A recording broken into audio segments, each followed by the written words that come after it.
fiadanany tompo ry havana ho amintsika rehetra ary dia miaraba manokana ny vondrona fototra alaika sy ny sampana dorkasy isika izay manana anjara fotoana manokana amin'izao alarobia masina izao.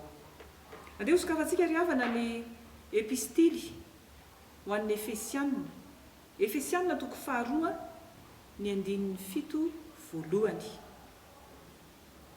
Efesianina toko 2 ny 7 voalohany ataontsika eo ambany masontsika izany izay hijerentsika fa ny vavolombelona Kristy dia mpiainana aminy.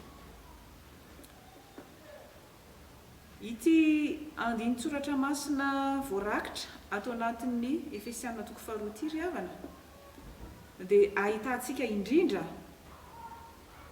ny herin'ny fitiavan'Andriamanitra ka nametraka ny zanany ny olona izay nanaiky andray azy eo amin'ny toerana sahaza azy ary anana tombontsoa manokana amin'izany fiombonany amin'ny tompo izany. Ary izany no tanteraka dia satria nandray ny famonjen'Andriamanitra izy, tsy nanikikirika izany famonjen'Andriamanitra tao amin'i Jesosy Kristy izany izy, ary tsapany sy ny aina ny fitiavan'Andriamanitra. Raha jerentsika ohatra iverenantsika ity Efesianina toko 2 ity ny andininy voalohany hatramin'ny 7 dia ahitantsika aloha ny fiainan'ny olombelona raha mbola tsy nandray any Kristy izy ka tsy tonga zanak'Andriamanitra dia ahoana ny fiainany? Dia hitantsika eto fa io olona io ilay atao hoe olona fahiny eo amin'ny andininy 2 isika zao dia mahita ny hoe zanaky ny tsy fanarahana izy, zanaky ny tsy fanarahana. Izay ny filazan'ny tenin'Andriamanitra azy. Ilay nisy olona fahiny ilay olona mbola tsy nandray ny famonjena no atao hoe zanaky ny tsy fanarahana satria tsy nanaraka an'Andriamanitra izy, tsy nankatoa an'Andriamanitra. Fa eo amin'ny andininy 7 koa dia ahitantsika amin'ny tapany farany fa izy koa dia zanaky ny fahatezerana. Izany hoe tatao eo amin'ny hatrany izany ilay fahatezeran'Andriamanitra, fa tsy mety mandeha araka ny sitrapon'Andriamanitra izy. Izany zanaky ny fahatezerana izany dia mandeha amin'ny filan'ny nofiny, manao izay daniny nofy sy ny daniny saina. Ny zanaky ny tsy fanarahana koa dia ny miasa ao anatiny dia ilay fanahy manohatra an'Andriamanitra mandrakariva ary tia sy mankamamy ny fomba amin'izao tontolo izao izy. Izany hoe voageja izy zany. Ilay fanahiny mihitsy zany no tena voageja an'izany fomba amin'izao tontolo izao zany. Ka izany fanahy manohatra an'Andriamanitra izany no miasa ao anatiny. Dia tsy afaka manatanteraka ny sitrapon'Andriamanitra mihitsy izy. Ary izay ilay atao hoe maty izy, maty fahavelony. Ary betsaka ny olona mbola ao anatin'izany rehefa tsy nandray ny famonjen'i Kristy, miaina ohatrany hoe miaina tahaka ny olona rehetra eny izy mandehandeha eny izy kanefa Andriamanitra raha mijery azy dia maty izy satria tafasaraka tamin'Andriamanitra. Ary misy faty mandehandeha eraky ny tanàna rehefa mbola tsy tafaray amin'Andriamanitra ny olona. Mety tsy tsapany akory izany hoe za ty nge ka maty faty mandehandeha aty satria tsy manana firaisana amin'Andriamanitra, tsy manana firaisana amin'i Jesosy Kristy. Fa mety ho tsapany koa izany indraindray fa tsy nisafidy izy ny handray ny famonjen'ny tompony na mbola tsy tonga teo aminy io izany filazantsara ny famonjeny izany. Fa manomboka amin'ny andininy 4 hatramin'ny 7 dia ahitantsika kosa izay ilay tsika hoe tombontsoa ny olona mino nandray ny famondram-pon'andriamanitra sy ny fitiavan'andriamanitra. Lasa ny omby-piainana amin'andriamanitra izy a no Kristy. Dia inona ny voalazany ato? Manahoana ny toerany io olona io a ilay novelomina indray. Velona ao amin'ny Kristy izy. Anao nge vakitsika aloha ny 5 sy 5 amin'ny anaran'i Jesosy manao hoe fa Andriamanitra izay manan-karena amin'ny famondram-po noho ny alehibe ny fitiavana izay nitiavany antsika na dia fony mbola matin'ny fahadisoana antsika dia nahavelona antsika miaraka tamin'i Kristy. Ary ny 9 dia miteny hoe ary ianareo dia efa novelomina fony mbola matin'ny fahadisoanareo sy ny fahotanareo. Velomina ao amin'ny Kristy zany isika vavolombelon'ny Kristy dia efa novelomina tao amin'ny Kristy. Zany hoe isika zany tsy afaka mamelo tena fa Kristy mihitsy Andriamanitra mihitsy no mamelona antsika iombi-piainana ao amin'ny Kristy, miaraka amin'ny Kristy. Ary zany no tena zava-dehibe, tombontsoa ananany mino zany, manana fiainana miaraka amin'ny Kristy izy. Ka tsy ilay fahavelomana ara-nofo ihany no tenenina eto fa ilay firaisana am-panahy ao amin'ny tompo indrindraindrindra. Satria nahoana? Miala ao amin'ilay fanahin'izao tontolo izao izay miasa amin'ny zanaky ny tsy fanarahana. Fa ny fanahy masina kosa no mitoetra ao anatiny. Satria nandray an'i Kristy izy dia mitoetra ao aminy ny fanahin'i Kristy, dia ny fanahin'i Kristy no mampahery azy ary manova azy olona vaovao. Paoly apôstôly ihany no miteny, ary haintsika tsara zany teniny zany, manao hoe fa raha misy olona ao amin'ny Kristy dia olom-baovao izy. Efa lasa ny zavatra taloha. Hitantsika izany any amin'ny Korinthiana 2:5-7. Efa lasa ilay zavatra taloha, ilay fiainana fahiny, ilay nitenenina tetsy tetsy, voalazan'ny 3 fa fiainana vaovao ao amin'ny Kristy no ananany. Zava-dehibe zany riavana. Tena zava-dehibe zany ary Paoly apôstôly tena mahatsapa an'izany mihitsy. Hoe Kristy no ahavelomany. Io no iainany isan'andro. Ny fanahy masina no mitarika azy isan'andro amin'izany fiainana izany dia mahery izy. Fa hitantsika koa ilay tombontsoa eto ny 9. Hoy izy eto hoe ary niarana tsangana isika ka niarana petrany any an-danitra ao amin'ny Kristy Jesosy. Raha mijery an'izany teny izany tsika riavana dia amin'ny marim-potoana efa lasa zany, fa tsy hoe ny ankehitriny, fa marim-potoana efa lasa zany hoe efa tanterahan'ny tompo zany.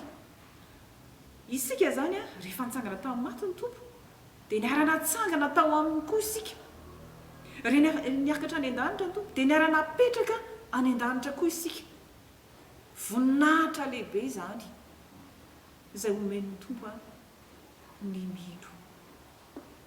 Ary asa re amin'izao herinandro masina izao raha tena tsapanao zany tombontsoa omen'Andriamanitra anao zany, ay ny fiainanao io ange ao amin'ny Kristy dia efa niarana tsangana tamin'ny Kristy ianao dia niara-mipetraka any an-danitra ianao. Ny Romana 9:9 dia misy tenin'Andriamanitra ahoana moa zany hoe niarana petraka any an-danitra izany.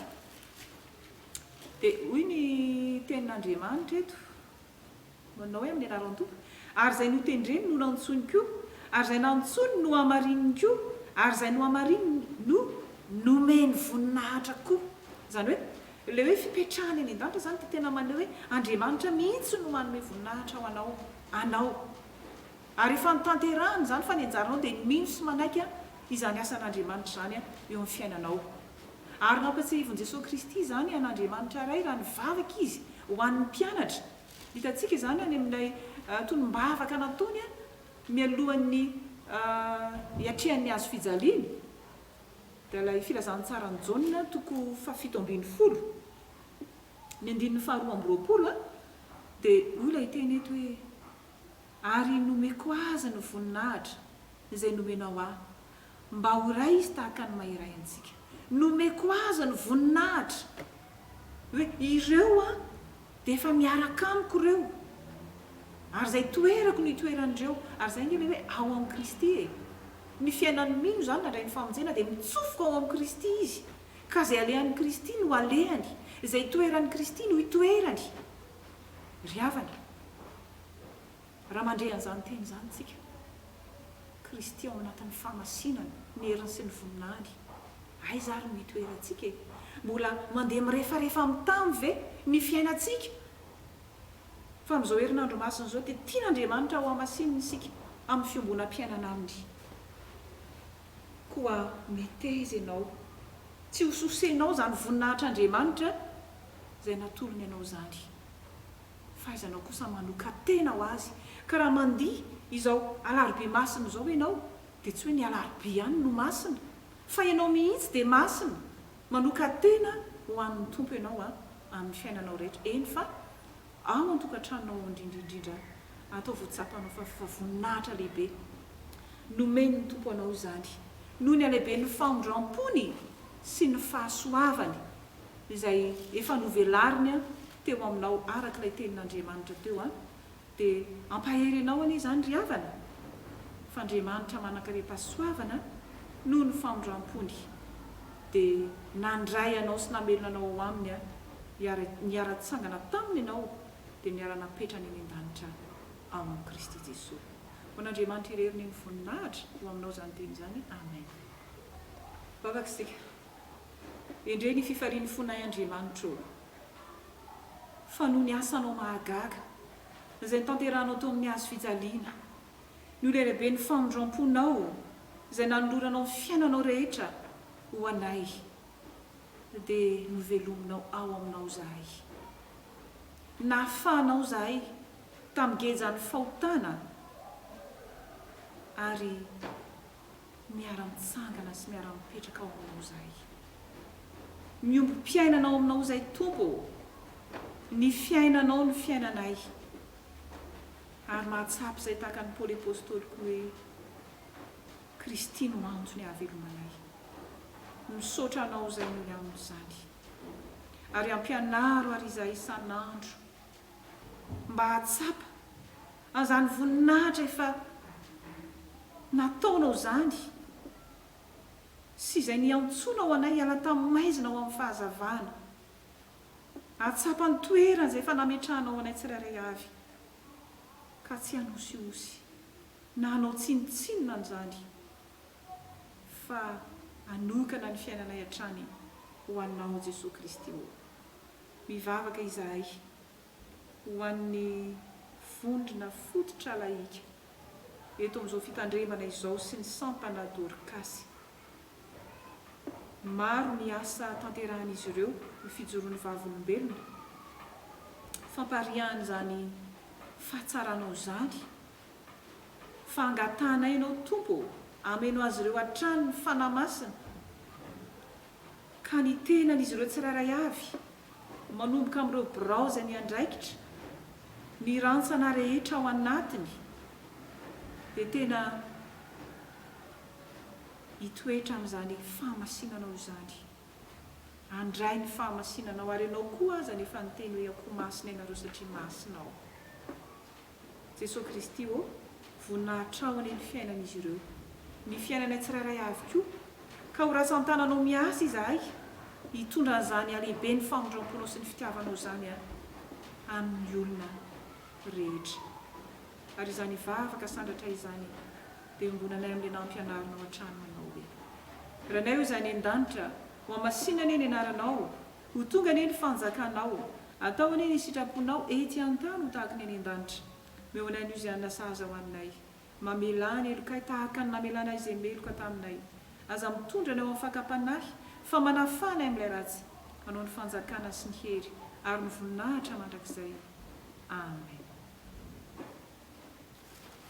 ho tanteraka aminareo ny ry havana nitsodrano tononona sy atolotra amin'ny finoana fiadanana ho an'ny malaran'Andriamanitra rehetra ary fitiavana mba amin'ny finoana avy amin'Andriamanitra ray sy Jesosy Kristy tompo ny fahasoavana dia ho an'izay rehetra tia an' Jesosy Kristy tompontsika amin'ny fitiavana tsy mety levina amen